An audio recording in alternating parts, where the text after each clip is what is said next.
Бәріне сәлем, мен Павлодар қаласының Марвин дүкені қызметкері Темірбай Гүлназ боламын. Бүгінгі сіздерге ұсынатын кітабым британ жазушысы публицисті Джордж Оруэллдың «Малқора», яғни «Скотный двор» есімді романы. Бұл кітап Квентин Гребеннің иллюстративті суреттерімен толықтырылған. Жалпы бұл кітаптың негізгі идеясы СССР, яғни кеңес үкіметінің 1915 жылғы революциясына жатқызылады. Яғни осы революциядағы кейбір суреттер кітаптың прототипіне айналған.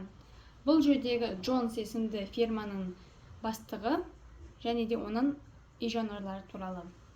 Және де бұл жердегі Наполеон есімді шошқаның диктатурасы сол замандағы кеңес үкіметінің басшысының тәсіліне ұқсайды. Яғни бұл дегеніміз қарапайым деп айта алмаймыз. Мысал кітап. Мысал дегеніміз ол адамдардың прототипін жан-жануарлар арқылы көрсетеді. Яғни сол кездегі басшының шошқа етіп алынуы да жайдан жай деп ойламаймыз. Және де бұл кітап қазақша мазмұндама есімді аударылған кітап баспасынан шыққан. Сол себептен соңғы беттерінен баспадан өзіңізге алғыс хат оқи аласыз. Жалпы өте қызықты кітап деп айта аламын.